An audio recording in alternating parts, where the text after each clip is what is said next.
तिकडे जालन्यामध्ये स्वाभिमानी शेतकरी संघटनेचा महाविकास आघाडीला पाठिंबा आहे। काँग्रेस उमेदवार कल्याण काळे यांना पाठिंबा जाहीर करण्यात आला। जालना जिल्हाध्यक्ष सुरेश काळे यांनी ही घोषणा केलेली आहे।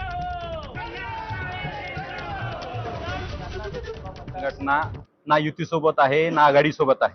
स्वतंत्र भूमिका घेऊन आदरणीय राजू शेट्टी साहेब हे हातकणंगले लोकसभा मतदारसंघातून निवडणूक लढवलेली आहे।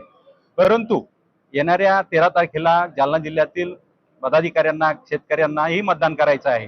त्यांनी कुणाला मतदान करावं, काही आपण अटी शर्ती ठेवल्या तर त्या अटी शर्ती ज्या उमेदवाराला मान्य असतील त्या उमेदवाराला आम्ही जाहीर पाठिंबा देण्याची भूमिका घेतली। तीही आम्हाला राजू शेट्टी साहेबांनी ती मुभा दिली की तुम्ही स्थानिक पातळीवर योग्य तो निर्णय घ्या, कुणाला पाठिंबा द्यायचा, काय करायचं। तर सातत्याने शेतकरी विरोधी धोरण हे भाजपचं धोरण ठरत असलेलं आहे, ते शेतकऱ्याचं मरण होत आहे। त्यामुळे आम्ही एक सक्षम पर्याय म्हणून डॉक्टर कल्याण काळे यांच्या पाठीशी उभा राहण्याचा सर्व पदाधिकाऱ्यांनी निर्णय घेतलेला आहे आणि त्या धोरणानुसार आज आम्ही त्यांना पाठिंबा जाहीर केलेला आहे।